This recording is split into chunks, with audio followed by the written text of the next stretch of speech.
100 milhões de dólares em diamantes roubados do cofre mais seguro do mundo. Seria o roubo do século se não fosse um sanduíche de salaminho. Leonardo Notarbartolo é o ladrão mais genial ou mais idiota do mundo? A história que ele contou é real ou é muito cinematográfica? Quem mais estava envolvido nesse roubo? E mais importante ainda, onde foram parar os diamantes?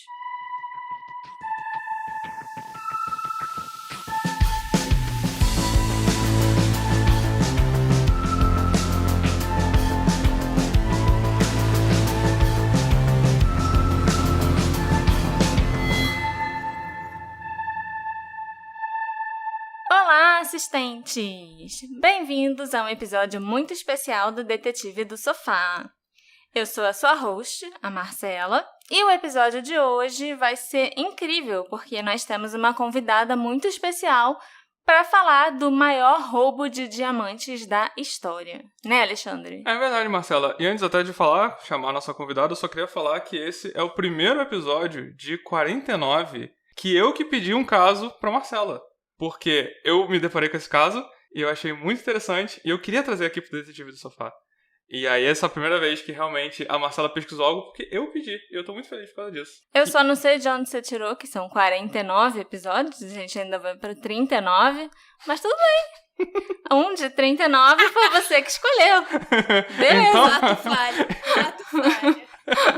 E aí, pra contar essa história, a gente vai contar com a ajuda da Jay, do Mundo Freak, que vem aqui explicar muitas coisas do caso pra gente. E eu acho que vai ser muito legal essa participação dela. Oi, pessoal, tudo bem? Calma, eu vou tentar explicar, eu vou dar o meu melhor. Não sei se a gente vai chegar lá, mas assim, pelo que eu pesquisei, eu acho que já dá pra eu assaltar a Tiffany.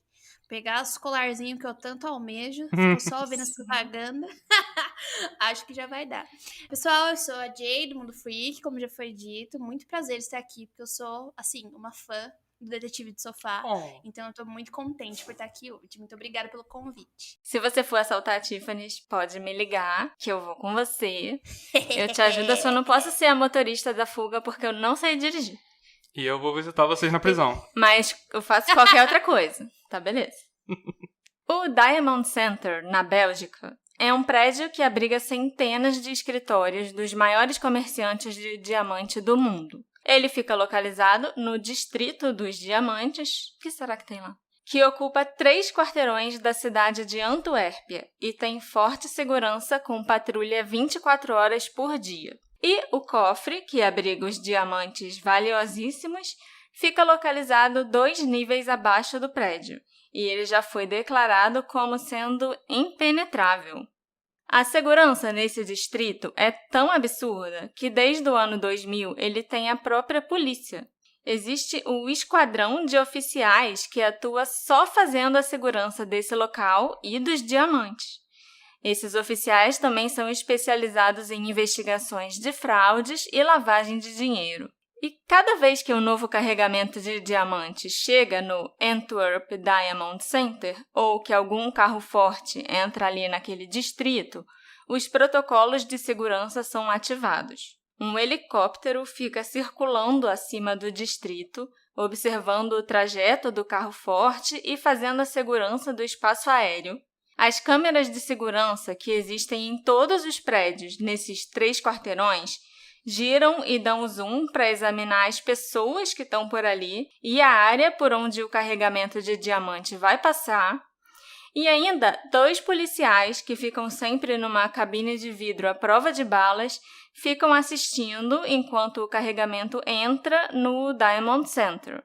Aí depois que o carregamento passa pelo portão do estacionamento, um dos 2 policiais aperta um botão que vai baixar umas grades de aço muito pesadas e bloquear a entrada de outros veículos. Aí ali, no estacionamento do Diamond Center, o caminhão com carregamento para e guardas armados formam um perímetro em torno dele, enquanto caixas e mais caixas de pedras preciosas de valores inestimáveis são descarregadas e levadas lá para dentro. Os diamantes são colocados diretamente em caixas de depósito de segurança que são trancadas com uma chave e uma senha eletrônica.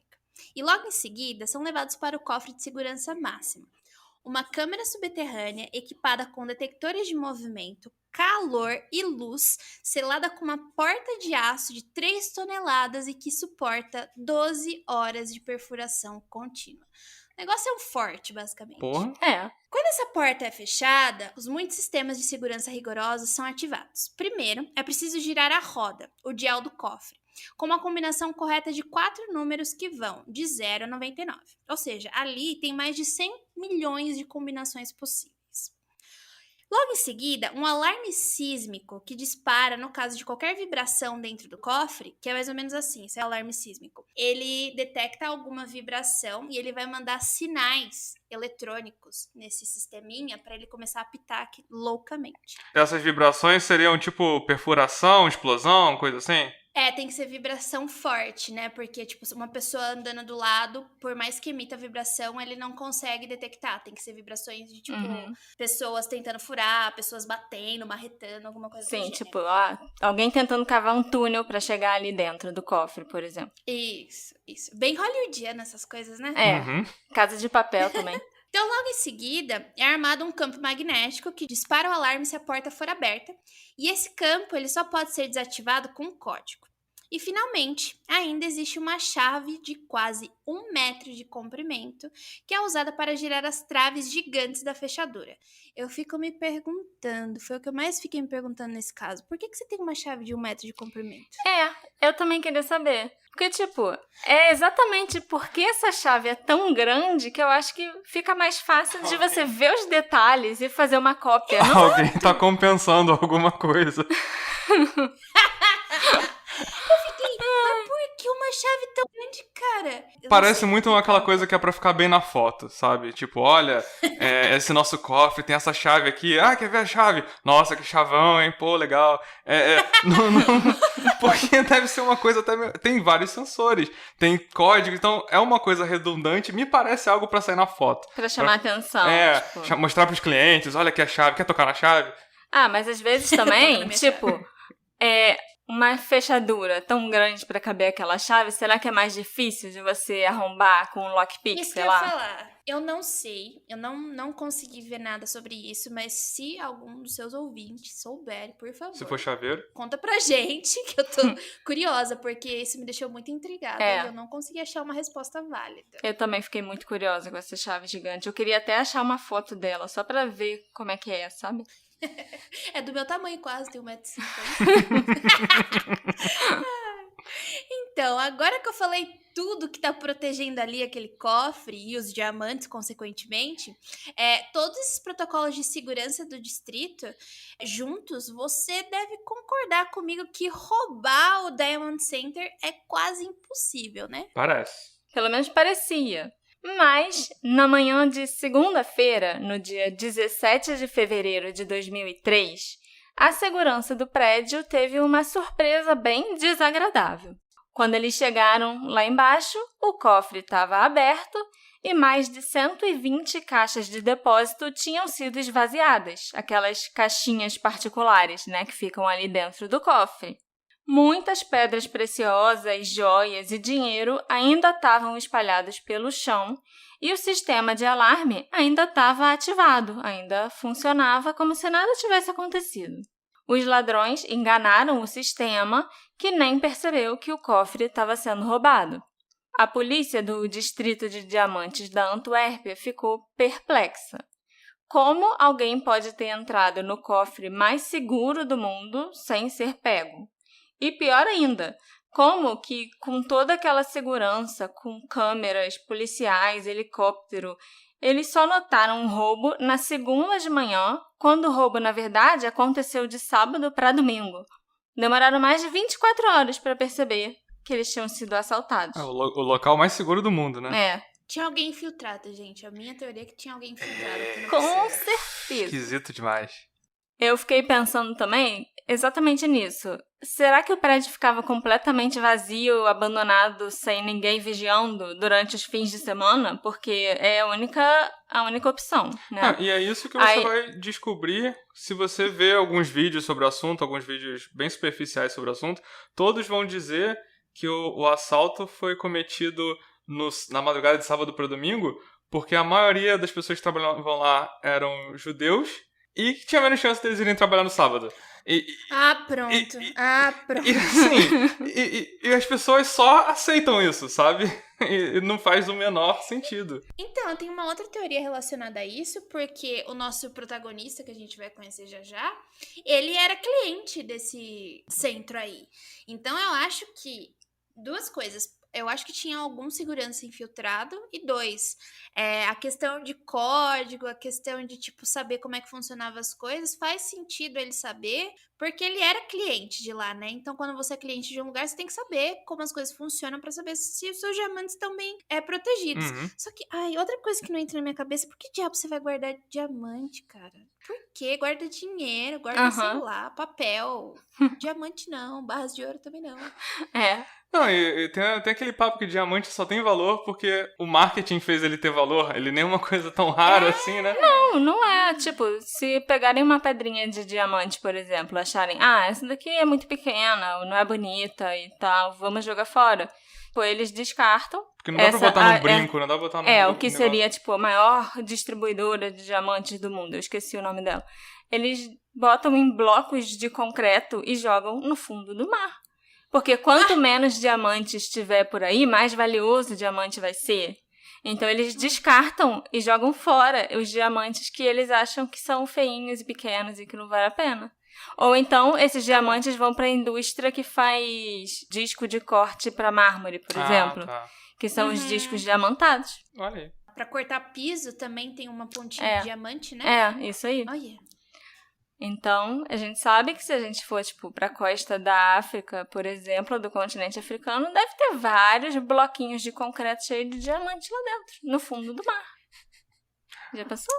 O capitalismo, ele é problemático, né? E é engraçado que a Marcela falou isso, eu lembrei da história da Amazon, que taca fogo nos estoques pra evitar o valor ficar barato, sabe? E isso acontece também com comida, mas é um problemão porque é ruim você queimar comida e queimar roupa e tal. Com certeza. O diamante, se você tacar no mar, não tem prejuízo, eu acho, né? Não tem prejuízo nem valor, porque eu acho que se você ir lá e pegar o diamante, pelo fato dele ser, tipo, já ter sido descartado, ele não vai ter valor nenhum. Ou seja, é uma pedra. Acabou. Eu comprei um diamante uma vez numa loja de pedra. Achei tão bonitinho e foi tão barato. Caraca, sabe o que eu pensei? Olha lá, foi descartado. Sabe o que eu lembrei agora? Quando eu era criança, tinha aqueles fascículos que vinham pedra. Você comprava uma revistinha, não sei quem vai lembrar disso. Aí vinha um mineral e uma gema, uma pedra, eu não lembro. Sempre 2 vidrinhos. E aí um belo dia veio um diamante. E eu sempre presumi, que provavelmente era falso mesmo, mas era uma melequinha de diamante. Imagina uma poeirinha. Era um negócio tão pequenininho que não tem como aquilo ter valor mesmo, porque era pequenininho. Mas, se duvidar, podia até ser. Quer dizer... Ser, de verdade. Um desses diamantes que não tem valor, porque não dá pra colocar num brinco, não dá pra colocar no anel, sabe? É interessante. Aí eu fui pesquisar exatamente isso. O que acontece nos fins de semana naquele prédio? Por que foi tão fácil se infiltrar e assaltar e roubar o cofre num fim de semana? Era essa história mesmo dos judeus que não vão trabalhar no sábado? Não foi isso que eu encontrei, não. Achei preconceito. Não, exatamente, é esquisito demais, sabe? De colar. O que acontece é que lá no Diamond Center, os diamantes, eles são negociados e as transações comerciais são feitas de segunda a sexta. Na sexta à noite ou à tarde, o cofre é trancado e ele fica trancado até segunda, quando começa a nova semana de trabalho. Então, você só pode negociar os diamantes e ir lá no cofre, pegar suas coisas e tal, ou botar mais diamantes no cofre de segunda a sexta. E acontece isso com a equipe de segurança também. A segurança fica lá trabalhando no prédio de segunda a sexta, quando o cofre está aberto. Depois que trancou o cofre, durante o final de semana, não fica segurança lá. Só fica um concierge lá no prédio. Você tá economizando dinheiro e é que nem banco, né, gente? O banco, ele funciona de segunda a sexta, final de semana ele não funciona, mas nem por isso você não deixa de usar o caixa eletrônico, por exemplo. E aí fica só um concierge lá no prédio, se algum dos caras, tipo, muito ricos, que tem escritório lá, precisar aparecer no prédio pra ir no escritório dele por alguma razão, tiver uma emergência e tal. Aí fica só o concierge lá atendendo o telefonema. E é lógico que, como o concierge devia ficar de olho, né, no prédio e tudo durante o final de semana, ele foi o primeiro a ser interrogado pela polícia depois do roubo. Ele inicialmente falou que ele não viu nem ouviu nada e que o final de semana tinha corrido normalmente, nada de estranho tinha acontecido. Mas depois de algumas horas de interrogatório, o concierge confessou que ele tinha saído no sábado à noite. Ele foi num restaurante para jantar e depois foi num bar, tomou umas bebidas e tal, e voltou para o prédio por volta das 3 da manhã. E quando ele voltou, ele ainda acabou cochilando. Ele não tinha ideia que, enquanto ele estava fora, os ladrões tinham entrado e, enquanto ele dormia, os ladrões estavam saindo. Isso é engraçado, mas é um pouco suspeita essa história, né? Tá mal contada pra caramba. O dia que o concierge resolveu sair pra balada, pra jantar com os amigos, sei lá, aí tem o roubo. No horário de trabalho. Ele foi no restaurante beber, daí ele dormiu, tudo isso no horário de trabalho. E quem nunca, às vezes, precisava trabalhar e realmente ligou foda-se e foi embora e fingiu que tava trabalhando e não tava. Mas aí no dia que você saiu, é o dia que tudo dá errado, é muito conveniente, né? Obviamente que alguém já falou assim, não tem ninguém aqui, vou sair mais cedo, nada acontece feijoada. Daí você vai fazendo aquilo. Vai ter um dia que vai dar problema, com certeza. né? Mas é claro que isso não explicava como os ladrões conseguiram acessar o cofre sem ativar nenhum alarme. O que ficou claro desde o início é que esses caras eles eram realmente profissionais e conheciam o caminho para o cofre como a palma de suas mãos. Eles, inclusive, sabiam o código numérico da porta e conseguiram a chave do cofre de 1 metro. Meu Deus, eu não consigo. Não é tão difícil de achar, né? É a única chave de 1 metro que vai ter no prédio inteiro. Todas as câmeras de segurança pelas quais os ladrões passaram foram cobertas por sacos de lixo pretos. Nenhuma perfuração ou corte foram feitos para acessar o cofre, somente para abrir as caixas de depósitos. Então, não foi feito nenhum barulho no prédio. Os ladrões, eles ainda levaram com eles a fita que estava gravada todos os vídeos de segurança no final do roubo. Aí eu achei esperto da parte deles, né? Opa, vou levar a fitinha pra ninguém ver. Sim, mas também é suspeito, porque como eles sabiam exatamente onde ficava a sala da segurança, onde ficava a fita que gravava tudo que estava passando nas câmeras, sabe? E não presumir que tem um backup. Sei lá. Eu acho que eles estudaram. É estranho. Gente, tinha uma chave de 1 metro, é óbvio. Pelo amor de Deus. Só que o mais impressionante disso tudo é que mesmo assim, depois de terem concluído o roubo perfeito, que com certeza era a parte mais difícil e complexa do plano, os ladrões foram pegos. E eles foram pegos por causa de uma grande bobeira. No dia 16 de fevereiro de 2003, o domingo do roubo, 2 homens estavam num carro dirigindo da Bélgica para a Itália. O motorista daquele Peugeot 307 era Leonardo Notarbartolo. E no banco do carona estava seu amigo Speed. Eles não dormiam há 2 dias e estavam iniciando a fuga para a Itália naquela noite de domingo, quando o Speed começou a ter uma crise de ansiedade. Quem nunca, né? Ainda mais nessa situação. No banco de trás do carro, tinham alguns sacos de lixo com as evidências incriminatórias que os 2 iam queimar em algum ponto da estrada na França. O Leonardo acabou encontrando um lugar remoto, ainda nas estradinhas da Bélgica, onde ele parou o carro para que o Speed pudesse se acalmar. Ele saiu do carro e foi procurar algum lugar para que eles queimassem as evidências por ali mesmo. O cara tava surtando, né? O cara ficou surtando no carro e o Leonardo foi procurar um lugar para queimar os sacos de lixo.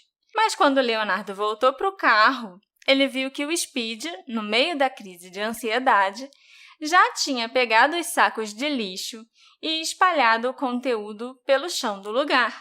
E o Speed ainda estava tentando esconder as evidências embaixo de arbustos, atrás de árvore, espalhando em tudo que era lugar. Ele também já tinha pegado as fitas de segurança, os VHS, e ele estava puxando e destruindo os pedaços de fita. Então, ia levar horas para eles conseguirem juntar aquilo tudo de novo e queimar como tinha sido planejado. Além disso, o Speed, no meio da paranoia, da crise de ansiedade dele, começou a dizer que ele estava ouvindo barulhos, ele estava ouvindo vozes e alguém estava chegando, então eles tinham que sair dali correndo.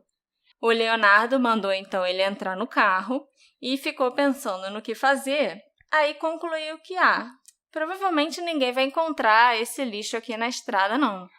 Eles já estavam fugindo mesmo, então até se encontrassem não ia ser nada demais, é só lixo na beira da estrada. Não vai pegar nada. Normal. Aí o Leonardo entrou no carro e os dois continuaram a viagem para a Itália.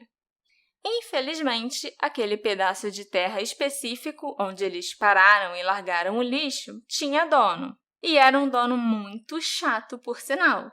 O nome dele era August Van Camp e toda vez que ele encontrava lixo na propriedade, ele ligava para a polícia para reclamar dos jovens e vândalos que danificaram a propriedade dele e pedia que alguém fosse lá investigar, porque a polícia não tem mais nada para fazer, além de investigar o lixo que encontra na casa das pessoas. E nem os jovens, né? Porque só atacava...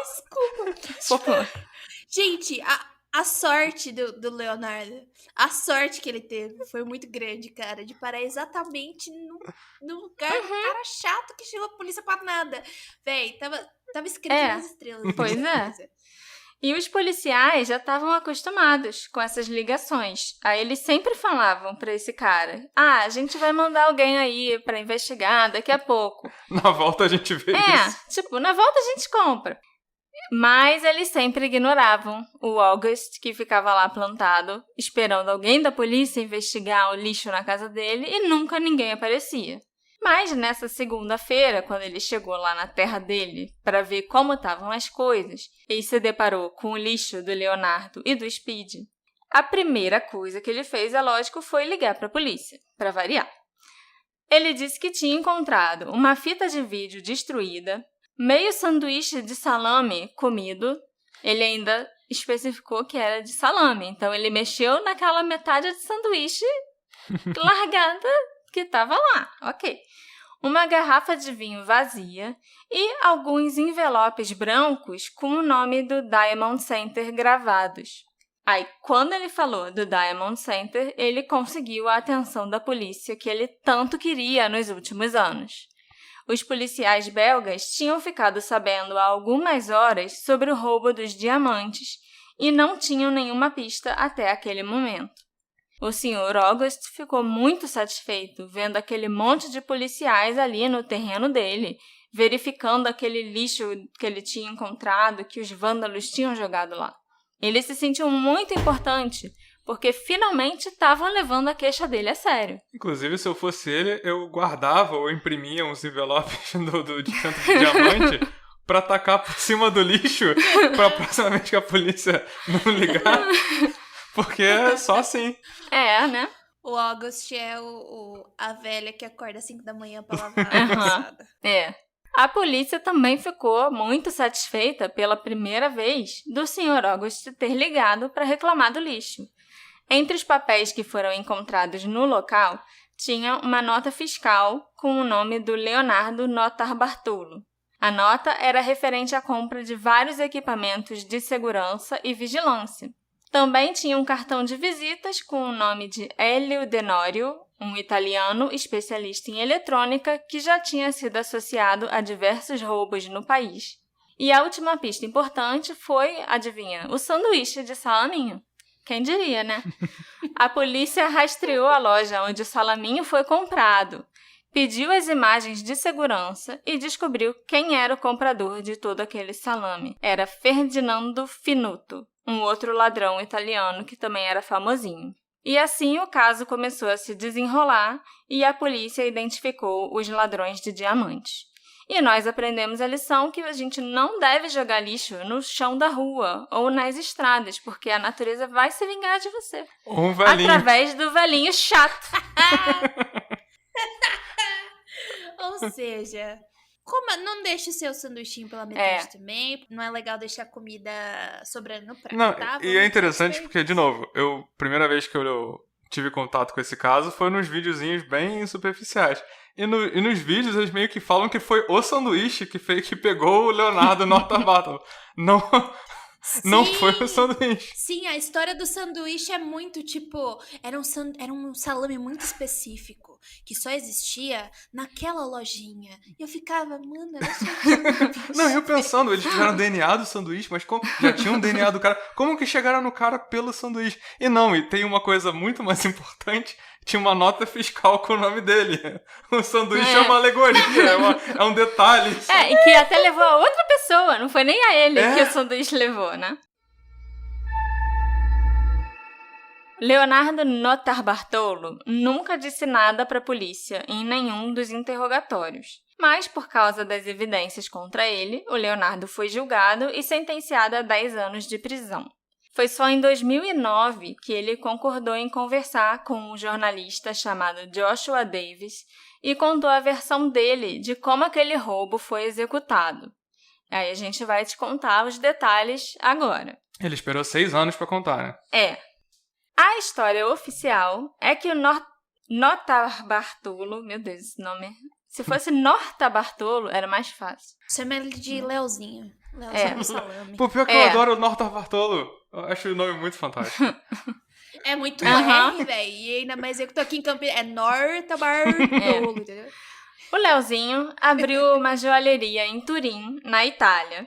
O que as autoridades concordam que foi uma forma cautelosa de ter acesso a uma indústria privilegiada e roubar todos os colegas vendedores de joias.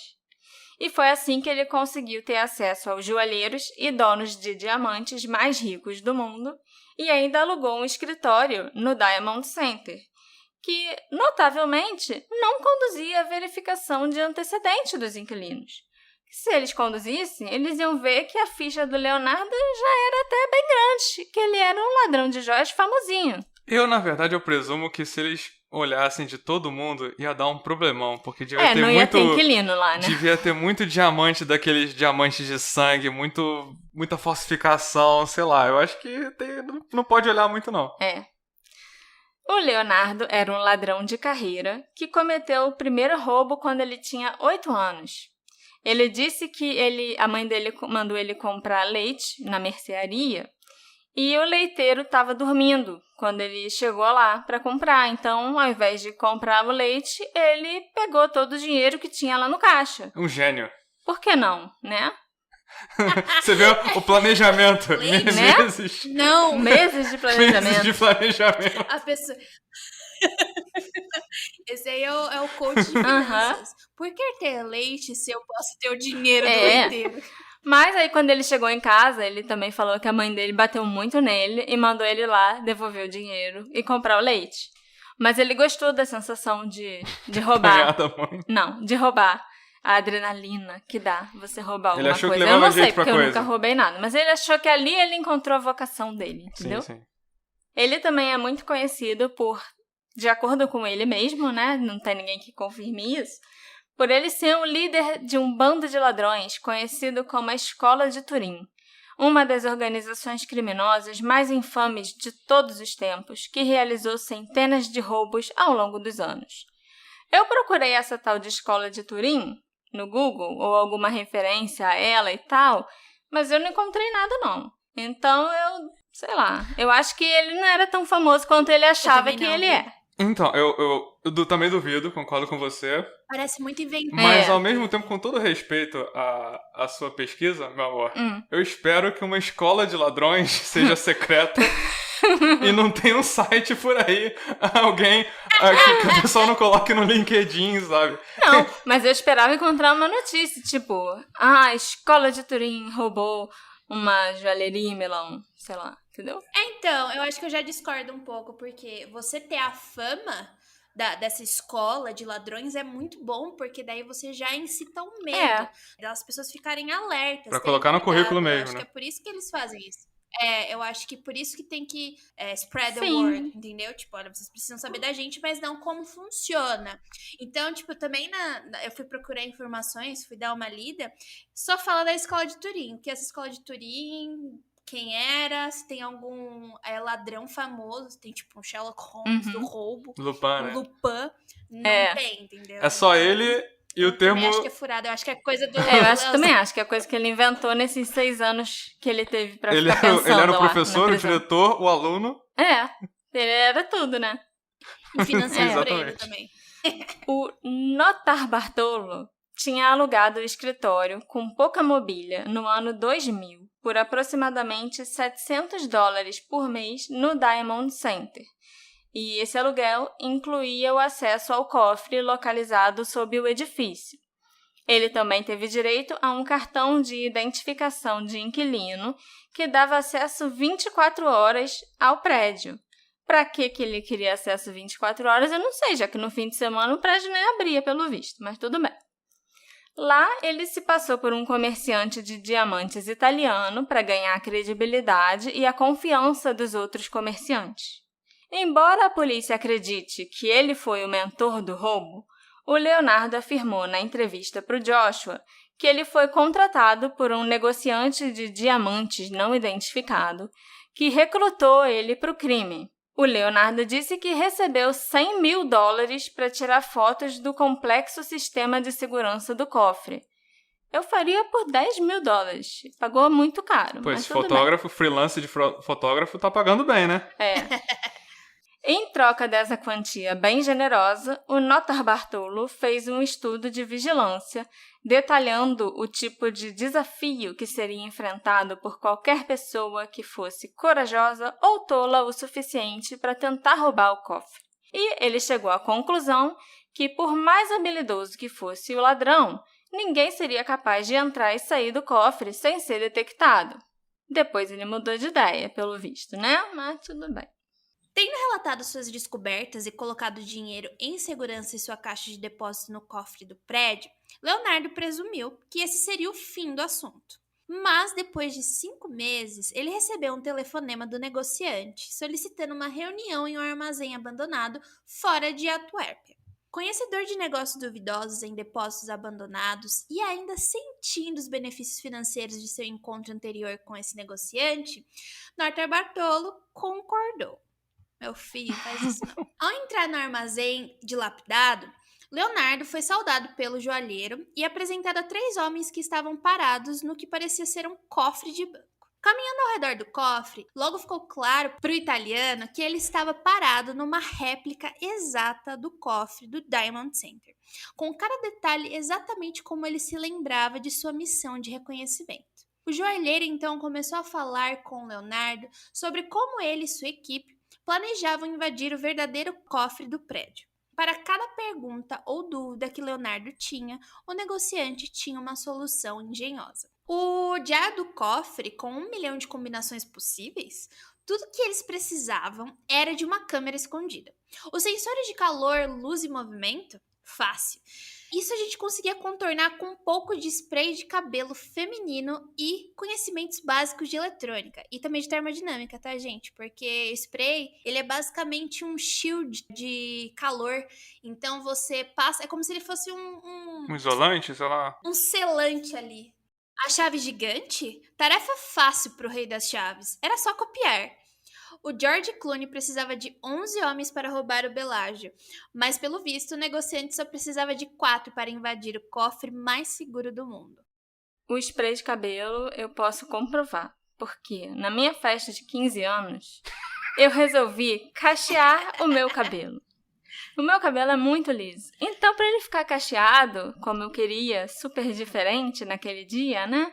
Teve que botar tanto spray de cabelo, mas tanto spray, que eu fiquei 1 semana de cabelo cacheado, mesmo tentando lavar o cabelo todos os dias. Mas a água batia e, ela nem entrava direito no cabelo, entendeu? De tanto spray.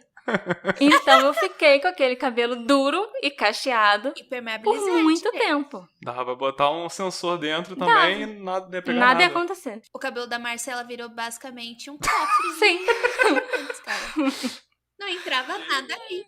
Esse cabelo aí, basicamente... Impenetrável. Não, E eu você me tá... achei linda naquele dia. Hoje em dia eu olho as fotos e me arrependo absurdamente. Você tá falando do seu penteado, daqui a não. pouco você vai ser obrigado a postar no Instagram essa foto aí nas imagens do episódio. Eu posto, não tem problema não. Eu quero ver agora. Posto lá nos stories uma imagem só do penteado, sem mostrar minha cara, porque eu fiquei ridícula com aquele cabelo. Ai, não. Pensa que na época ficou bonito. Ficou. Tipo... As pessoas elogiaram, pelo menos, né? Na minha frente, elas elogiaram. Ai, meu Deus. Leonardo concordou com o roubo supostamente com a condição de poder trazer um de seus homens para participar também. O joalheiro concordou e foi assim que Speed se juntou ao grupo e cagou o final do plano inteirinho. Eu ficaria muito puta com o Leonardo por ele ter trazido esse cara para participar. Mas veja bem, né? Tinha que levar o... Sabe aquele irmão mais novo? Sei, Só pra ter certeza. Sei. A vida tá difícil pra ele precisa de um trabalho, né? Você tem que dar uma oportunidade. O roubo, então, seria realizado por uma equipe de 5 homens liderada por Leonardo Norta Bartolo, o ladrão profissional que era hábil em manipulação social.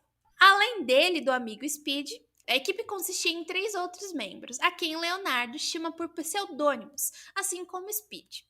Provavelmente Speed era um pseudônimo de Pietro Tavano. Os outros 3 eram o Monstro, o Gênio e o Rei das Chaves.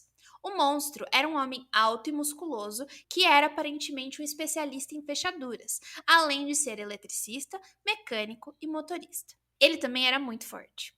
Provavelmente o pseudônimo de Ferdinando Finotto, que ganhou esse apelido porque ele era um monstro em tudo que ele fazia.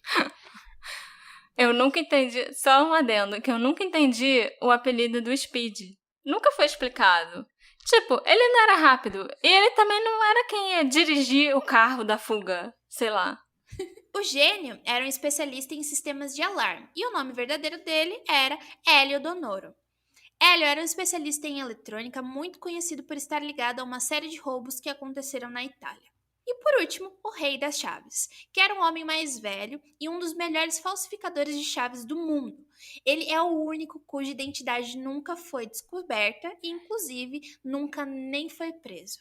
O grupo realizou uma vigilância detalhada no Diamond Center por 18 meses, usando canetas espiãs para tirar fotos do prédio e do cofre secretamente.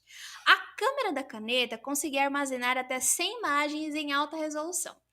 Essas imagens foram utilizadas para construir a réplica do cofre e para planejar a entrada e saída do roubo. Eu não fazia ideia que as câmeras de canetas espiãs eram boas assim. Para mim, isso é coisa de 007.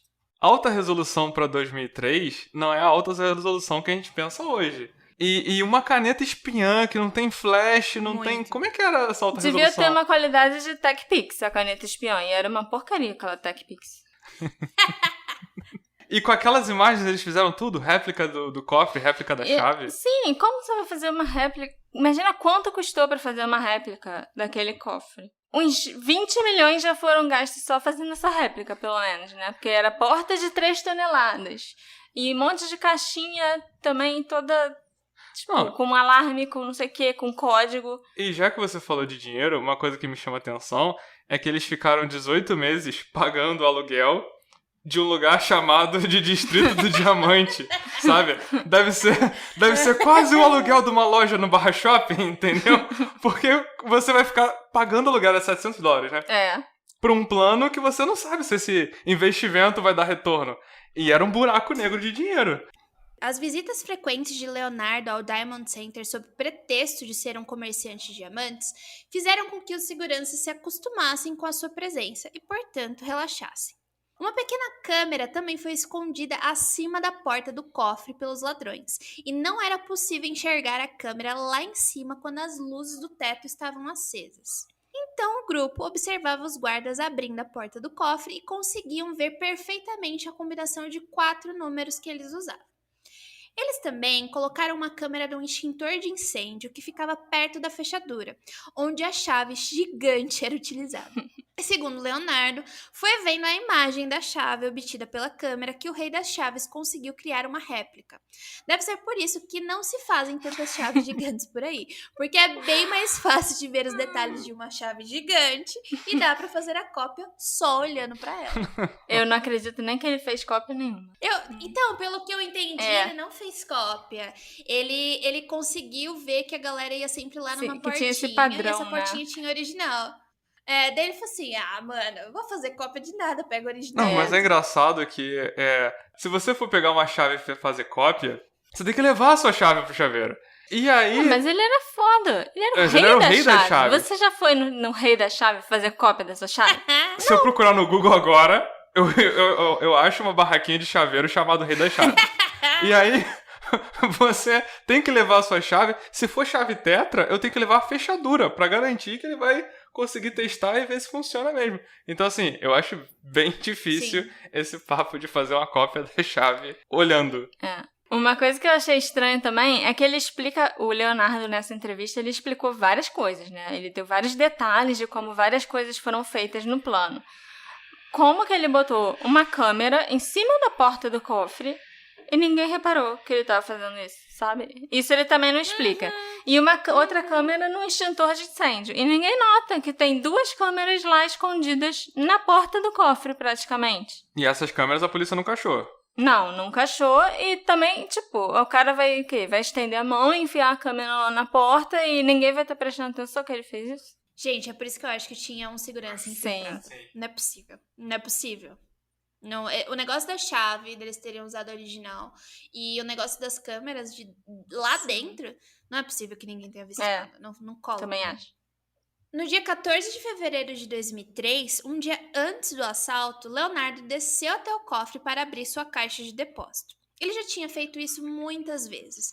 Então, o guarda já estava ali acostumado com aquelas visitas e prestando pouca atenção nele. Foi quando o guarda, que estava distraído, desviando o olhar, Leonardo se aproveitou disso e se aproximou do sensor de calor e movimento. Tirou uma lata de spray de cabelo, que nem faz barulho, né? Que ele tinha escondido no bolso da jaqueta e borrifou uma fina camada do produto diretamente no sensor. Aparentemente, o spray isola temporariamente o sensor de flutuações térmicas na sala, como a gente já viu que aconteceu no cabelo da Marcela, né? E isso duraria muitas horas. No caso da Marcela, demorou quase uma semana. Então dá certo, testem. Brincadeira, não testem, não façam nada. Ele usou uma fina camada de spray no sensor, entendeu? Por isso que durou só algumas horas. O cabeleireiro usou mais 5 latas de spray no meu cabelo.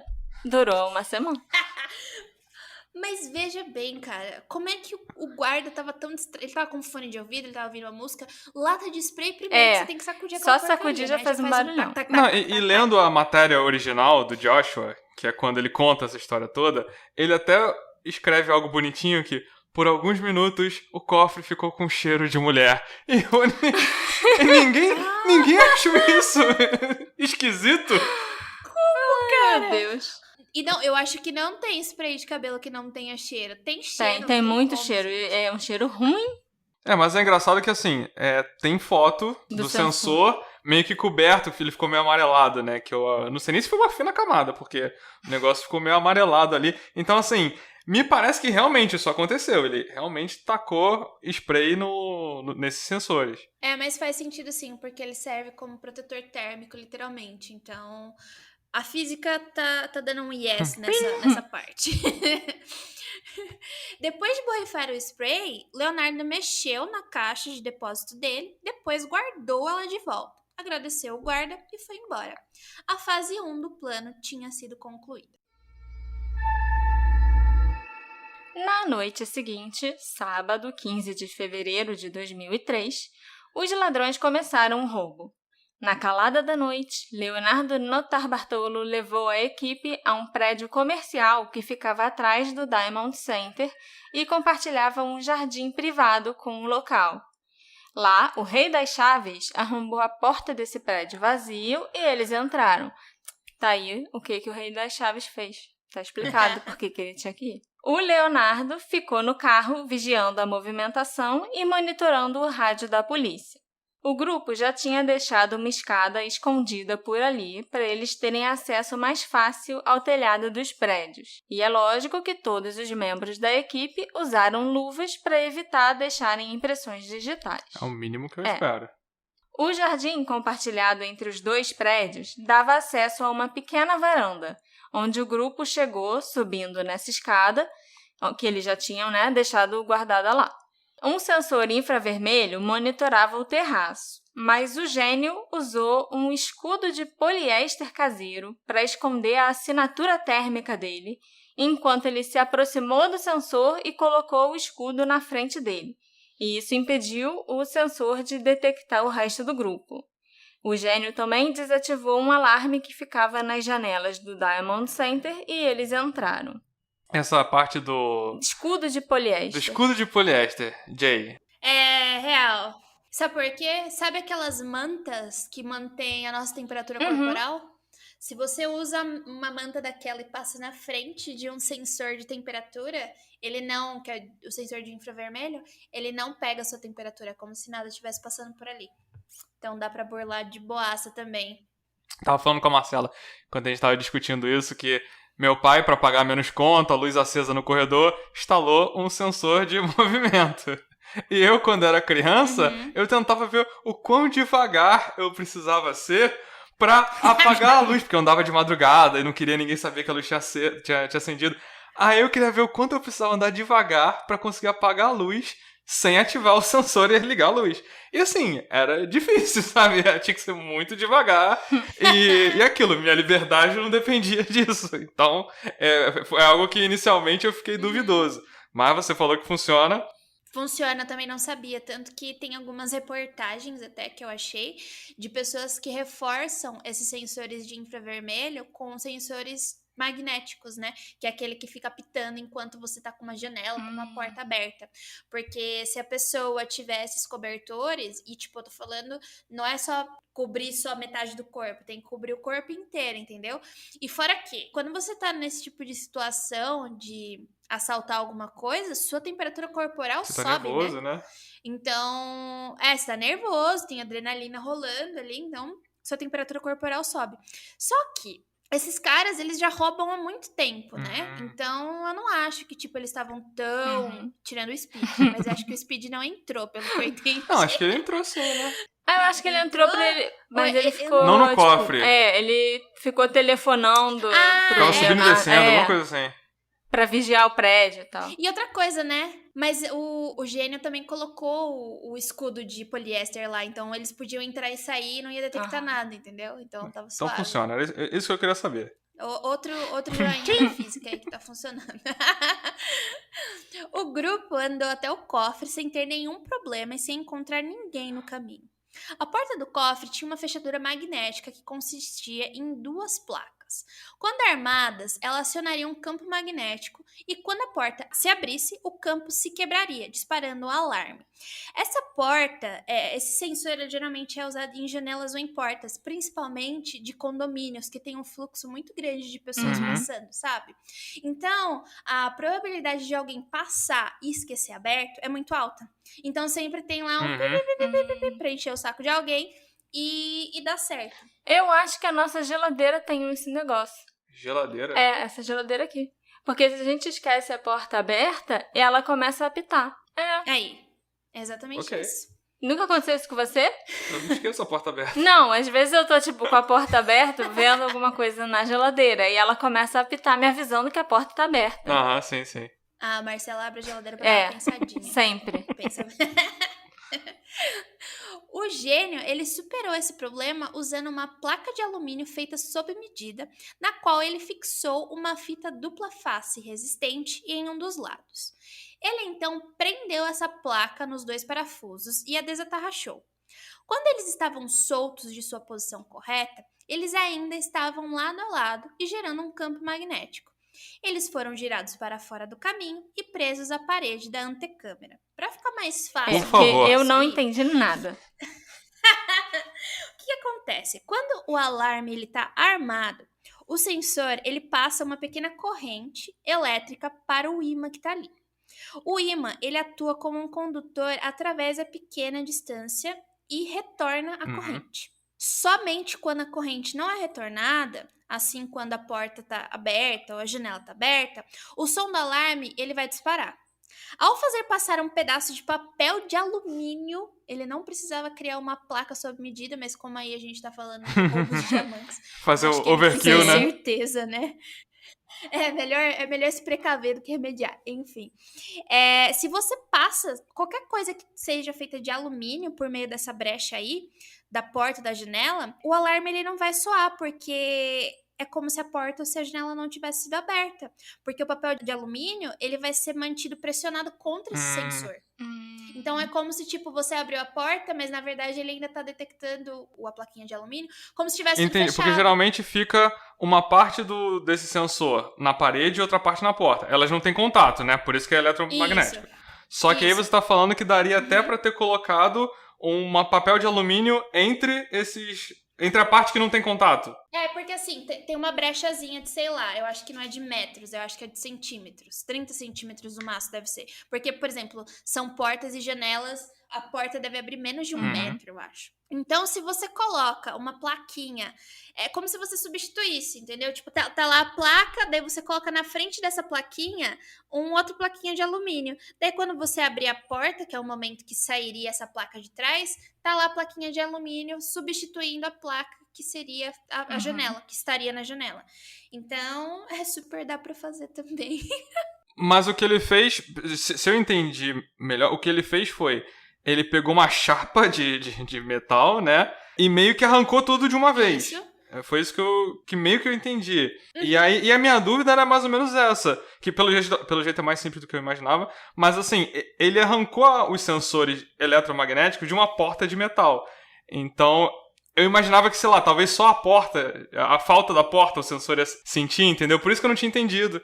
Não, ele não arrancou a porta, ele só tirou a plaquinha, ele desatarrachou a plaquinha. Ele colocou uma nova, ele vai prender essa placa nos 2 parafusos e, tipo, vai desatarrachar o outro. E já era. Daí, tipo, vai ficar uma plaquinha lá no lugar da outra. E o sensor fica achando que tá tudo certo. Porque senão ia apitar. O Rei das Chaves usou as imagens de vídeo para fazer uma cópia da chave do cofre, como eu falei pra vocês. Não usou nada. Mas durante o roubo... Não fez. Ele já tinha notado que os guardas sempre costumavam visitar uma salinha pouco antes de abrir a porta. E é óbvio que o mundo vai ser dominado pelos preguiçosos, né? Porque se você repara um bagulho desse, você não vai ter o trabalho de fazer uma chave. Você vai lá ver o que tem na salinha. Então ele foi lá e ele viu que, de fato, a chave original ficava lá dentro. Então, o que ele decidiu? Ele decidiu já usar a chave original mesmo, porque isso garantiria que os fabricantes do cofre não iam perceber que a chave tinha sido duplicada. Isso ou essa história toda de copiar a chave, só olhando pra ela a gente já vê que, meu Deus. Não, e esse era o único trabalho do rei da chave. Dele. Então, assim, ele lá e nada era a mesma coisa. É a mesma coisa. Ai, meu Deus, gente. Não faz... E o que ele fez com essa chave, com essa cópia da chave depois? Jogou fora depois. Sabe? Porque não apareceu, não foi encontrada, entendeu? Pois é. Muita coisa pra mim essa história do Rei das Chaves tá muito mal contada, sabe? Parece tudo relacionado a esse personagem, parece invenção, pra mim.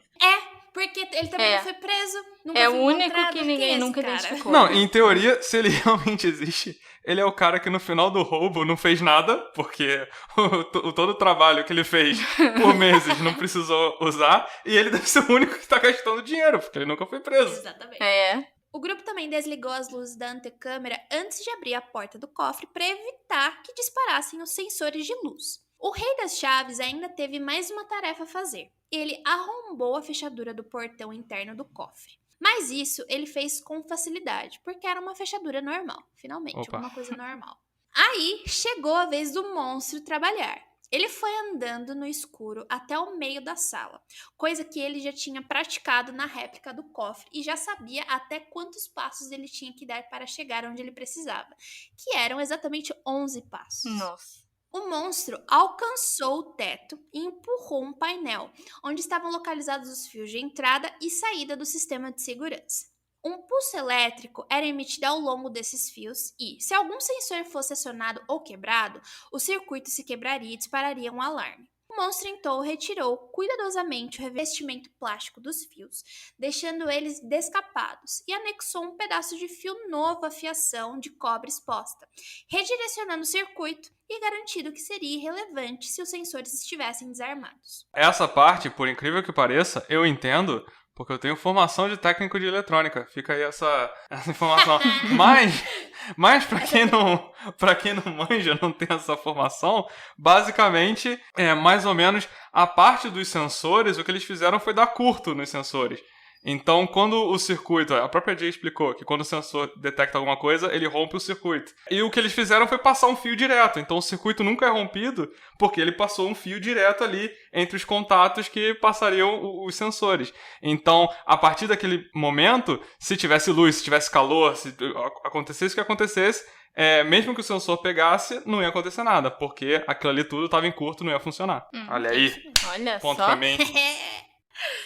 Já os sensores de calor foram cegados com caixas de isopores, que são isolantes térmicos, e os sensores de luz com fita adesiva. Os homens trabalharam na escuridão, tendo memorizado o layout do cofre. Ocasionalmente, eles acendiam as lanternas por um breve momento para posicionar a furadeira que eles levaram sobre caixas de depósitos para conseguir arrombá-las. O conteúdo das caixas foi esvaziado em mochilas e malas. Eu não sabia que era tão simples assim você cegar os sensores de calor com isoporzinho, né? Sim, sim. Depois de um tempo, eles fizeram um overkill, porque se o que o cara fez com o circuito funcionou, não precisava nada disso. Mas mesmo assim, eles certificaram que... Tem que garantir. Eles fizeram muita coisa que, foi over, mas que faz sentido porque era um lugar grande, eles queriam ter certeza. Tipo, muita coisa faz sentido, ao mesmo tempo que muita coisa não faz sentido. Ao mesmo tempo, parece que tem muita sorte envolvida, né? Muito, nossa. Após o roubo, os ladrões ainda conseguiram roubar as imagens de segurança para esconder as identidades. Também aí mais um overkill, porque eles já tinham botado saco de lixo preto em todas as câmeras. Sim. Então eles roubaram fita que só estava mostrando imagem preta. Eles conseguiram abrir cerca de 120 caixas de depósito e retirar o conteúdo. Mas como eles tinham espaço limitado nas malas, os criminosos tiveram que fazer algumas escolhas, selecionando apenas as pedras mais valiosas para levar com eles. Estima-se que eles levaram cerca de 100 milhões de dólares em joias, diamantes e dinheiro. Opa! Às 5h30 da manhã, eles terminaram o roubo e saíram do Diamond Center, retornando ao prédio de escritórios. Foi um processo que demorou quase 2 horas porque eles precisaram ser bem cautelosos. Eles então colocaram as malas no carro do Leonardo, que foi para o apartamento dele, enquanto os 4 ladrões tiveram que ir a pé para lá. Porque o Leonardo, além de não contribuir em nada, né, lá dentro, nem entrou para roubar, ficou só sentado no carro, nem deu uma carona para os 4 amigos depois. As pessoas fazem o esforço todo e ainda têm que andar a pé. Depois de se reunirem na casa do Leonardo por poucas horas, os 5 assaltantes deixaram o local em veículos separados. O plano era que eles se reunissem novamente em Milão para dividirem o saque. A única coisa que faltava fazer era queimar as evidências, aquela tarefa que era do Leonardo e do Speed. O que aconteceu depois, vocês já sabem, né? O Speed surtou, espalhou o lixo, a polícia identificou o Leonardo e alguns outros ladrões. O Leonardo pegou uma pena de 10 anos de prisão e os 3 que foram identificados, o monstro, o gênio e o Speed, pegaram penas de 5 anos cada um. E como a gente já falou, o Rei das Chaves nunca foi identificado, nem preso, nem nada. Não, ele não existe.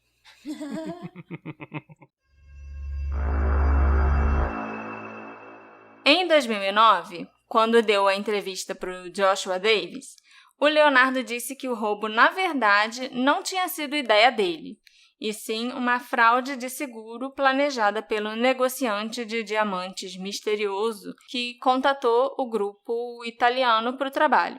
Na verdade, contatou ladrões aleatórios, todos italianos por acaso, olha que coincidência, para irem fazer aquele trabalho. Ele também afirmou que a maioria das caixas de depósito que eles arrombaram estavam vazias e que, no fim das contas, os ladrões só receberam $20 milhões em mercadorias. Só 20 milhões. O que eu vou fazer com 20 milhões? Alguém me diz. Eu não sei nem contar. Não, mas você tá pensando em 20 milhões, mas tem que dividir por 5, né? Aí já fica mais complicado. 4 milhões de dólares pra cada um. O que eu faço com 4 milhões? Nada.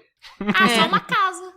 O Leonardo também afirmou que ele não era o líder do grupo, nem a mente por trás do roubo de diamantes em Antuérpia.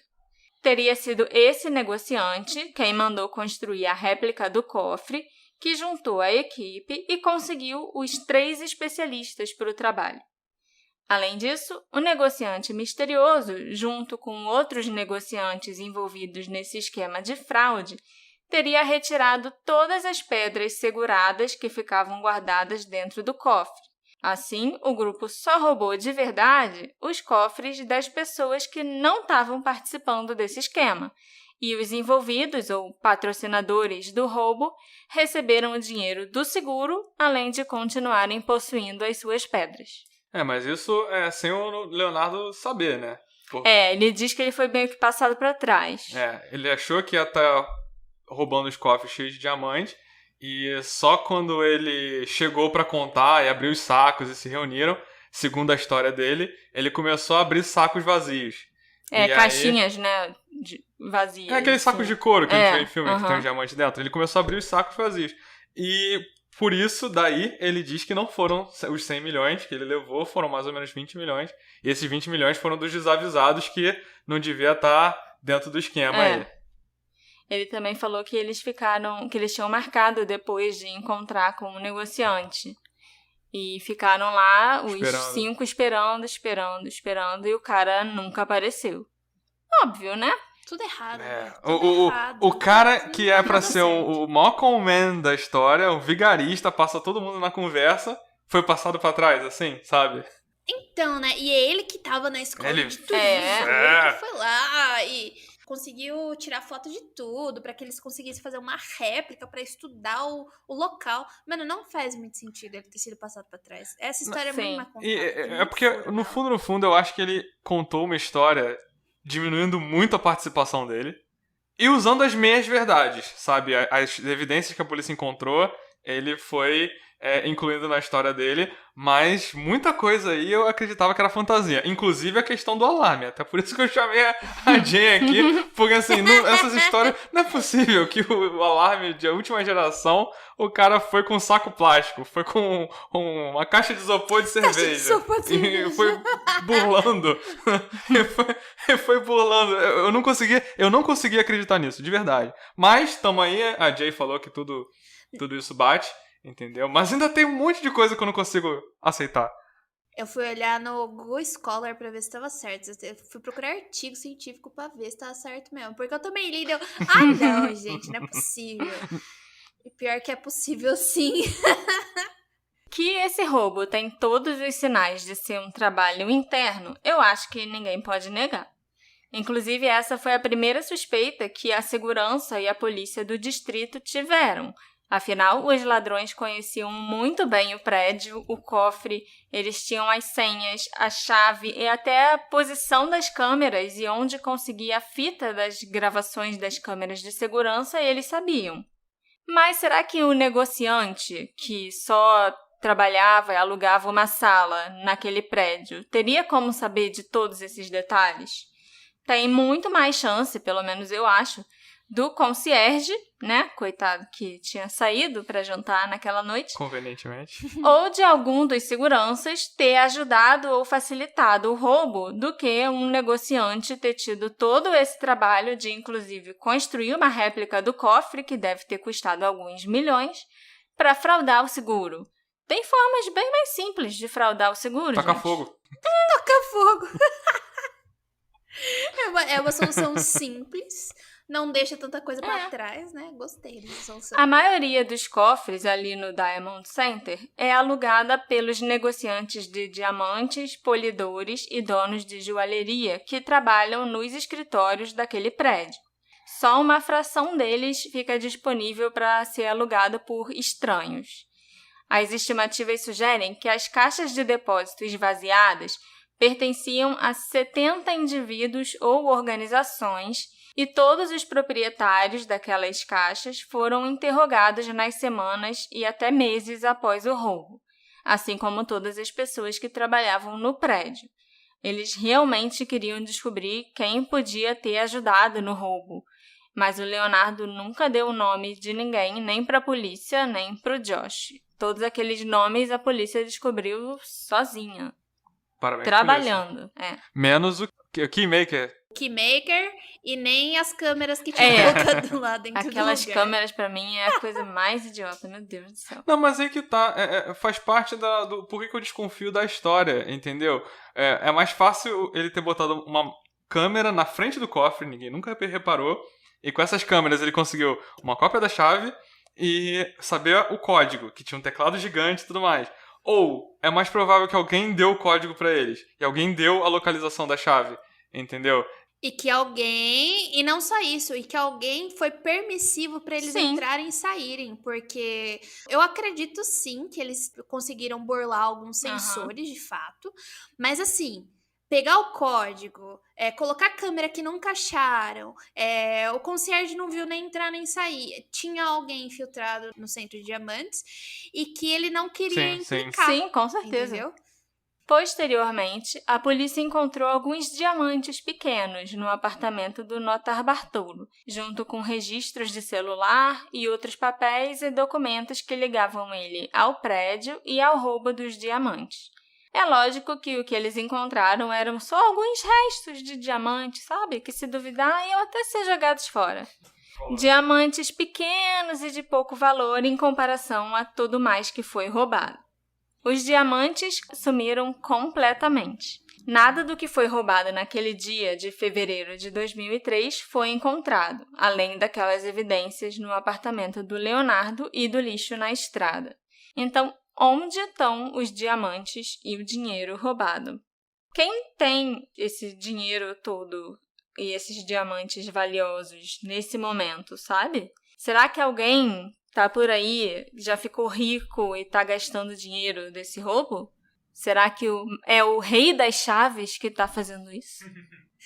Eu tenho uma pergunta. Será que esses diamantes aí, eles não têm, tipo, uma série, um código? Porque, por exemplo, se você rouba dinheiro em determinado banco, você consegue ver qual é a série do dinheiro, onde esse dinheiro tá e etc. Isso que eu ia perguntar, porque eu realmente não sei. Tem alguma política em relação a pedras valiosas? Quando essas pedras são registradas e tudo direitinho, quando acontece no comércio, né, legal de diamantes, todas as pedras têm um certificado. Tem lá falando, dão um nome para a pedra, que todos os diamantes têm um nome, até nome de pessoa mesmo. Ok. Coloca meu nome. E fala lá quanto ele pesa, como é o polimento dele e quantos quilates ele tem, e o valor mas estimado. Certificado que vai um do lado, certificado, né? Exatamente. Não tá gravado no diamante. Não tá eu acho que não fica gravado no diamante, não. Mas os diamantes que fazem parte do comércio ilegal, eles não têm nada disso. Mas daí como é que você vende? Tipo, como é que você ganha dinheiro disso se eles são ilegais? Se não tá girando no comércio mesmo? Eles têm valor mesmo assim? Tem. Se eles forem grandes e tal, eles têm. Até porque, até nesse prédio, assim, no comércio de diamantes em geral, eu descobri que, tipo, 75% dos diamantes que são negociados, assim, pelos joalheiros e tal, são ilegais. Só 25% dos diamantes são legais, registrados, com certificado. E assim, e que eu saiba, o que você perguntou, Jay, sobre como saber se o seu diamante é legal ou não, eu acho que isso é meio que o raciocínio é meio que o contrário. Algumas empresas, então, por exemplo, a Tiffany, ela vai exigir que o diamante que ela compra tenha esse certificado. Não é uma coisa que você vai monitorar. É tipo, a empresa ela quer sair bem na fita e ela vai falar, gente, nossos diamantes não são diamantes daquelas regiões lá, não é diamante de sangue, não é nada. Então, ela vai... Isso assim, tô falando da Tiffany, nem sei se é o mesmo exemplo. Mas assim, ela vai exigir que o diamante dela tenha um certificado de onde veio, da procedência e tal. Entendeu? Pra não dar Eu problema pra ela imagino mesmo. que o único jeito realmente de olhar pra um diamante e olhar que, esse aqui é legal, esse aqui não, é se talvez tiver alguma diferença na composição e você saber que aquele diamante vem de uma determinada mina, aquela mina é toda zoada, trabalho escravo, etc. E esse outro diamante aqui não, entendeu? Pela composição, olhando no microscópio e examinando. Uhum. É que o meu raciocínio que tava sendo é que, como assim nunca encontraram esses diamantes? Tipo, se tem uma série, se você tem um certificado daquele diamante, como assim nunca encontraram? Tipo, a pessoa tá segurando esses diamantes até hoje não gastaram esses diamantes pra, tipo, sei lá, não serem descobertos? Ou, né, agora vocês me responderam, né, que a maior parte dos diamantes não são legais. Então, provavelmente esse dinheiro já rodou faz Sim. E não é que nem Com obra de arte, que é uma coisa que você não vai, todo mundo vai reconhecer se sair andando por aí, entendeu? O diamante, ele talvez até perca o valor, porque não está sendo vendido legalmente, mas continua tendo um valor bem grande, eu imagino, e deve circular com facilidade. Uhum. Circula com bastante facilidade mesmo. Ah, tá. Agora fez um pouco mais sentido pra mim, porque... Putz, onde foi parar esse dinheiro todo, cara? Porque por mais que eles não tenham roubado os próprios cofres e os cofres principais, né? Só foram os cofres mais adjacentes, é dinheiro pra um cacete. E o nosso querido Leozinho do salame não recebeu muita coisa, né? Então, complexo. Porque os 4 que foram presos, o Norta Bartolo, o Speed, o Gênio e o Monstro, eles já estão todos fora da prisão, já há muitos anos. Eu acho até que eu achei o Norta Bartolo no Facebook, mas ele não aceitou a minha amizade ainda. Mas eles todos continuam vivendo a vida normal deles. Nenhum deles comprou nada caro, ninguém ficou rico, eles moram nas mesmas casas que eles moravam antes, têm a mesma rotina. E assim, eu acho que todos eles também são vigiados constantemente pela Interpol e pelas polícias federais dos países da Europa. Que se encontrar um batedor de carteira pra tomar café, isso vai dar algum alerta em alguma delegacia de polícia, sabe? Esses caras, a carreira criminosa deles, eu suspeito que acabou. Então vai ser difícil circular e pegar esse dinheiro, sei lá, nem imagino. Qual a vantagem de você roubar tanto dinheiro e agora você não poder nem gastar? Eles vão descobrir agora. Muito triste isso. Então... Qual é a vantagem de fazer isso? Uma das coisas que vão fazer um filme dessa situação toda. Vamos ver se vai ter uma vantagem melhor do que... Eu ia ficar boladíssima, cara. Nossa, eu ia ficar muito brava de ter passado o maior perrengue, de ter que estudar pra um bagulho que eu não vou poder gastar. Não, você fez um negócio de filme, literalmente, você fez um negócio de filme... E é isso, você não vai poder gastar, você foi preso, você não pode... Talvez até você saiba onde tá, mas não pode ir lá pegar, não pode chamar atenção. Uma das coisas que pra mim faz a história do Leonardo perder a credibilidade, além de tudo que a gente já citou, é que o cofre mesmo, ele não tinha seguro, porque as seguradoras não aceitaram cobrir tanto dinheiro, tantos diamantes, tantas coisas valiosas, num cofre que elas próprias achavam que não era tão seguro assim. Todas as seguradoras que foram lá analisar acharam que tinham algumas falhas naquele cofre, a principal delas sendo que ele não era vigiado 24 horas por dia, 7 dias por semana. No fim de semana, por exemplo, não tinha ninguém ficando de plantão, vigiando o cofre, nem na câmera, nem pessoalmente. Mas, ao mesmo tempo... Me parece que essa fama de cofre impenetrável era marketing deles mesmo, dos donos do cofre, né? Porque se as próprias seguradoras não quiseram segurar, é uma coisa que eles mesmos se convenceram e convenceram os próprios clientes que os cofres deles eram impenetráveis. Quem tá ouvindo a gente deve estar achando algo muito estranho nesse episódio, que é o seguinte, a gente sempre fala de casos não solucionados, né? E até quando eu brinco na quarta-feira de dar dica pro caso e alguém chuta um caso que já foi solucionado, às vezes eu dou uma patada na pessoa falando que, não, esse caso aqui, ele tá solucionado, a gente não deve falar disso, né? Mas eu quis trazer esse caso pro nosso episódio, pro nosso podcast, justamente porque quando eu tive o contato a primeira vez, ficou uma dúvida na minha cabeça, que é o seguinte, a história oficial é essa história quase hollywoodiana, é quase 11 Homens do Segredo, que todo mundo aceitou como sendo a versão verdadeira dos fatos, todo mundo tá de boa com isso, só que ela tá sendo contada pelos próprios envolvidos. Não foi algo que a polícia identificou passo a passo. A polícia, ela achou uma evidência aqui, achou uma outra evidência ali, achou os sensores como eles foram burlados, mas eles não tinham a narrativa da história. E aí você tem um cara contando uma história super fantástica de como as coisas aconteceram, e que eu comecei a pensar, será que esse cara inventou tudo? Sabe? Porque nada daquilo parecia fazer sentido, e parecia uma história muito querendo sair bem, tipo, olha como eu sou o gênio, olha como esse plano foi fantástico. Ao mesmo tempo, claramente, ele tá diminuindo a participação dele, porque eu não acredito que ele não foi o autor intelectual, eu não acredito que ele só ficou no carro do lado sentadinho. de fora. Exatamente, esperando as pessoas.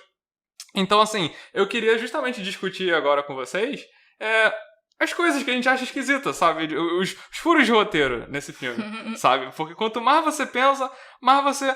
a gente falou muito da chave gigante, que... Peraí. Você tá me dizendo que isso aqui é uma fic? É isso tudo pra chegar nesse momento.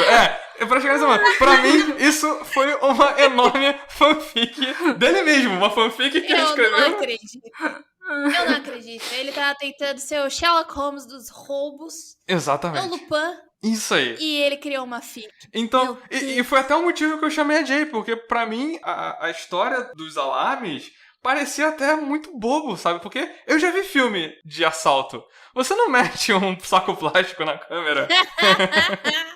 Mas, ó, daí eu tenho uma coisa a dizer. É tipo, 2003. A tecnologia, ela não tá extremamente avançada o quanto tá hoje, entendeu? A gente não tem as mesmas tecnologias. E a tecnologia, por exemplo, eu vou falar do DNA, né? O DNA começou em final da década de 80, começo da década de 90, e de repente ele explodiu. Até 2010, o DNA a gente sabia que dava pra usar, mas ele explodiu de vez 2010 pra frente, cara. É Foi muito rápido, entendeu? Então, as nossas tecnologias, elas se comportam com o tempo da nossa história humana dessa forma. Não existia nada, existia um pouquinho e de repente explodiu. Então, em 2003, eu acho que a nossa tecnologia ela ainda não estava nessa explosão. Então, pode ser que, por exemplo, eu fico boba, fico besta, como vários serial killers nunca foram pegos na década de 60. O próprio Zodíaco não foi pego porque a gente não sabia como lidar com a situação. Será que talvez, não sei a história dos roubos de banco, posso estar falando bobagem, mas será que a gente estava acostumada a não ter esse tipo de coisa? E conforme foi acontecendo, daí eles foram se especializando, daí, tipo, a tecnologia começou a ficar um pouco mais forte, porque pra mim, esses sensores aí, tipo, eu estudei pra trazer aqui sensores de casa, sensores de condomínios, e eu sei que dá pra burlar. Na minha cabeça, se fosse num banco, seriam sensores muito mais potentes. Sim. Mas será que, de fato, eram tão potentes assim? Então, daí eu fico pensando nisso, né? Como eu trouxe a história do DNA, porque a gente pode ver algumas histórias de crimes que é absurdo não terem resolvido. Sim. É absurdo. Pra mim, eu falo assim, cara, vocês são incompetentes. Mas eles não sabiam como lidar, não tinha tecnologia suficiente, eles aprenderam com os próprios erros, entendeu? Será que também não aconteceu isso? Não, é perfeitamente plausível. A minha dúvida é que, como eu falei, a história era muito conveniente. Ele passou 6 anos preso e ele ficou pensando... Era um cara que é um vigarista, essa habilidade dele no time, ele é um engenheiro social. Então ele ficou 6 anos preso pensando em como ele contaria essa história.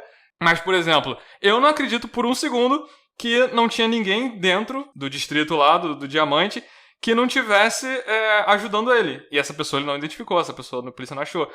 Essa pessoa, eu acho que deu a combinação do Sim, cofre. Com certeza. Eu acho que essa pessoa deu a localização real das chaves, deu a localização onde ficam as fitas. Eu acho que tem muita coisa ali que ele falou que é verdade. Principalmente agora que eu sei que isso é possível. Aquela parte dos alarmes, a parte de preparação, os meses antes do roubo. Mas eu acho que o que ele fez, pra não dar nomes, é claro, ele inventou esses personagens que são estereótipos dos filmes de assalto. Que é isso que pra mim não bate. As pessoas de quem ele fala. as histórias que ele conta, o que cada um fez. Isso, pra mim, é o que fica muito, muito esquisito. Principalmente quando a gente fala do Rei das Chaves. Não, a gente esqueceu de comentar que o Rei das Chaves é esse senhor sábio que abre todas as portas, é talentoso e tudo mais, né? E assim, o Assalto é de 2003. Vocês sabem o que também estreou em 2003? Matrix Reloaded. Quem que tinha no Matrix Reloaded? Tinha um velhinho coreano. Um velhinho coreano. O Keymaker. O Keymaker, que abria qualquer fechadura, que abria qualquer chave. Então, assim, talvez ele nem seja tão criativo assim. Eu fui procurar o nome de cada um que participou, que ele disse que participou, e eu não achei foto de ninguém, a não ser a dele. É, eu também. Eu falo assim, não, mas ele deu os nomes, né? Porque vocês estão falando, provavelmente a gente não sabe se as pessoas existiram mesmo, tralalá. Só que toda vez que você vai procurar, né, o Antwerp Diamond Heist, só tem a cara do Leonardo. É verdade. Tem mais a cara de ninguém. E aí eu vou ter que falar que a FIC tá ficando forte. Acabei de colocar a escola de Turim aqui, gente. A gente já tinha que ter pego esse fanfiqueiro aí desde a escola de Turim. Não tem escola de Turim. Não tem. Não existe nenhuma referência a isso que não seja falando do roubo de diamante. Gente, não. Eu achei a foto. Dos 4. Olha só. Achei a foto de cada um. Então quer dizer que as pessoas, no caso, existiram. Elas existem. Não, e elas têm nome. Assim, eu acho até que elas têm nome e elas foram condenadas. Porque a polícia prendeu pessoas, né? Um pelo sanduíche, outro pelo não sei o quê. E elas meio que vão sendo. Cada uma vai sendo designada um apelido que foi contado na história dele. Mas assim, tá faltando gente, porque não tem o Rei das Chaves.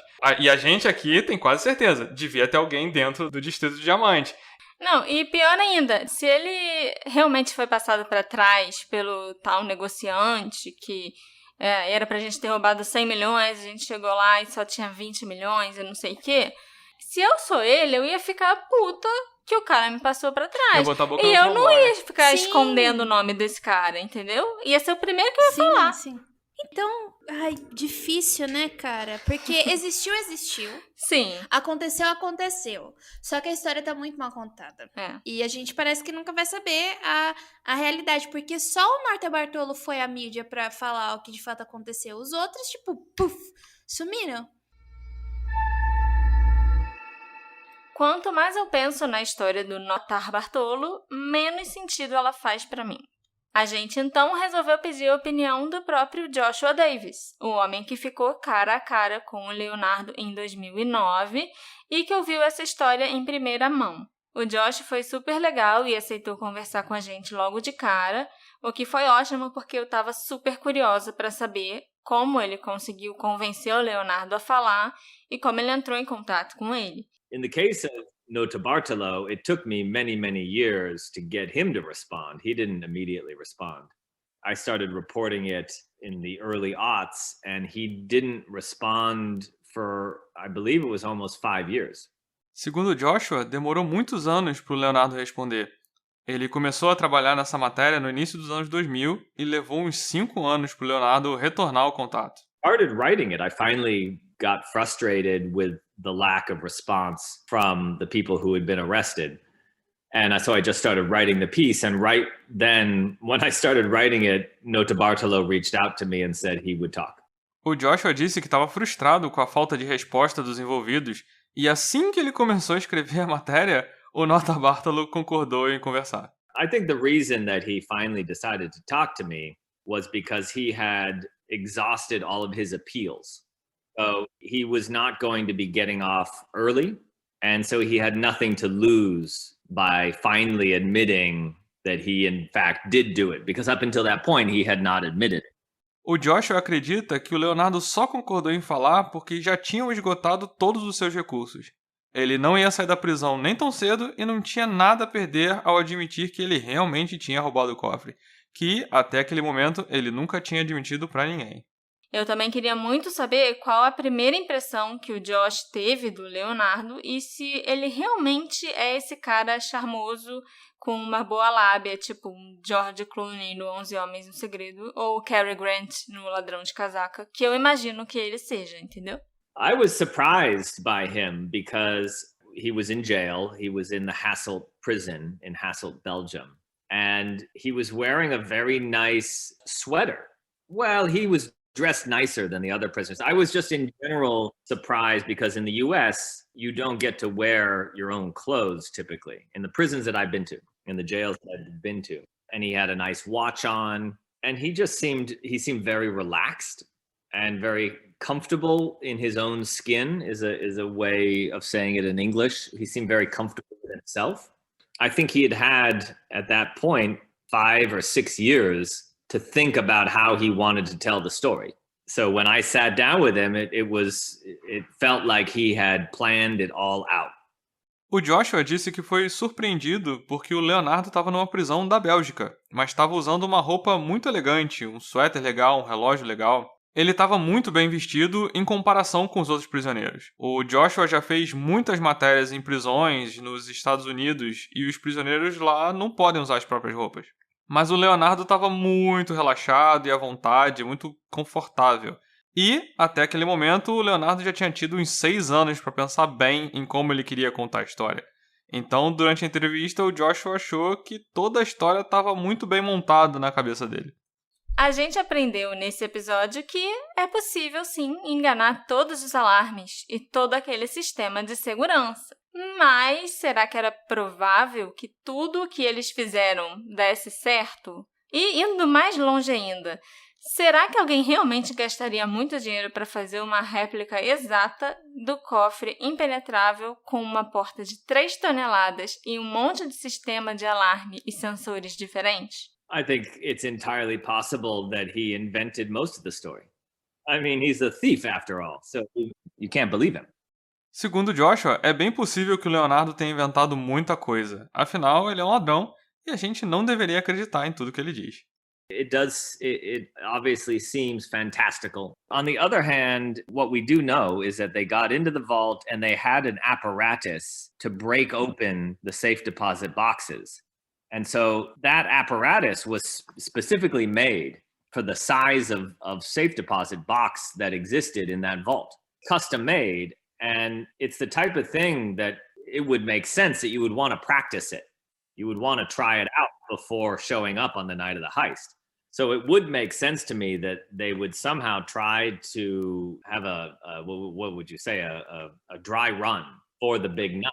And if you're going to do that, then you would do it in some sort of replica situation, whether or not it was a fully realized replica that looked exactly like the vault, or perhaps some smaller version of it, I don't know. Por outro lado, de acordo com Joshua, eles criaram um aparato customizado para arrombar as caixas de depósito. E faria sentido ter um modo de testar aquele aparato antes da grande noite. E para fazer esse teste, esse treinamento, faria sentido ter algum tipo de réplica do cofre. He told me a rather fantastical story, and the diamonds were never fully recovered. This day they haven't been recovered. O Leonardo contou uma história fantástica e os diamantes não foram recuperados até hoje. 11 Homens e um Segredo foi lançado em 2001, então o Leonardo com certeza assistiu antes de ter executado o roubo e antes de ter contado a versão dele da história. Ele foi influenciado pelo filme para fazer o plano ou só para inventar uma história legal de como o roubo aconteceu? Vocês também acham que a história do Leonardo é muito cinematográfica para ser verdade? Assalto raiz para mim foi aquele roubo do Banco Central. O roubo dos diamantes é muito Nutella. I mean, in some ways, people call it the crime of the century, but it was a complete disaster.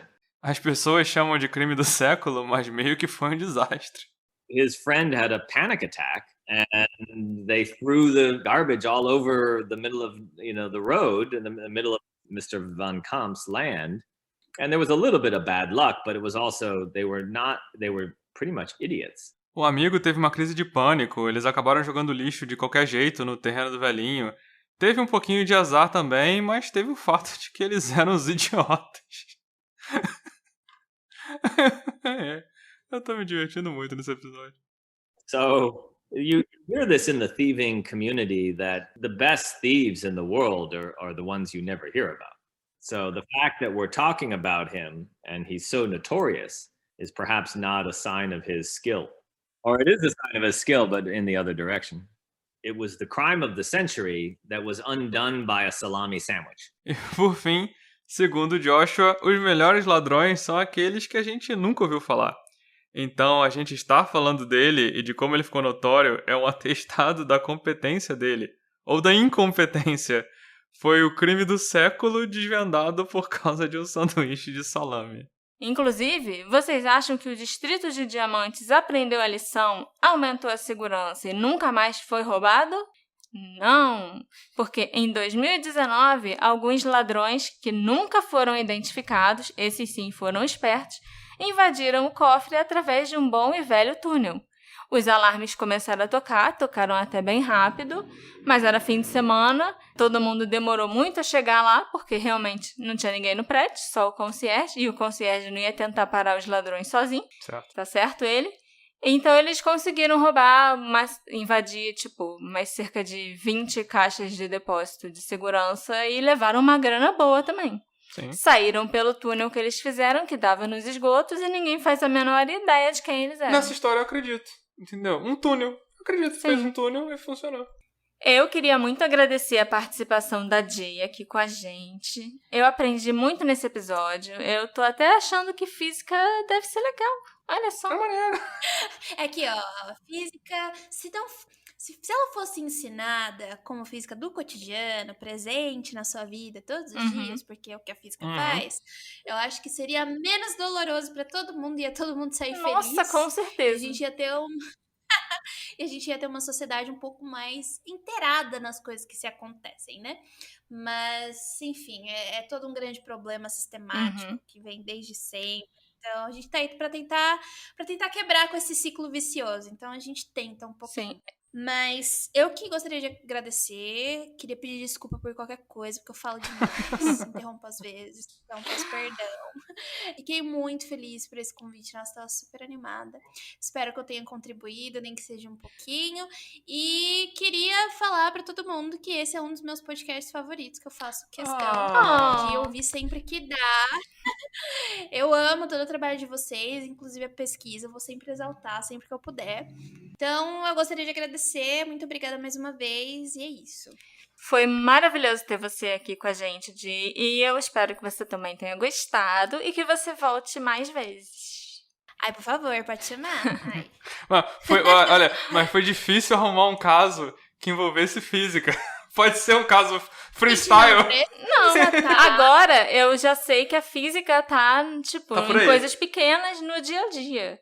Tudo pode ter física. Será que um dia nós saberemos quem realmente participou do roubo e onde foram parar os diamantes? E será que alguém um dia vai gastar esse dinheiro todo? Ou já tem alguém gastando por aí sem ninguém ter notado? O que vocês acham, assistentes? Vocês acreditam na história do Leonardo? E vocês gostaram da participação da nossa convidada especial aqui? Eu tenho certeza que sim.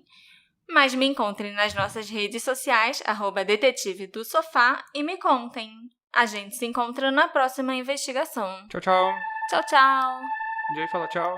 Tchau, pessoal, muito obrigada.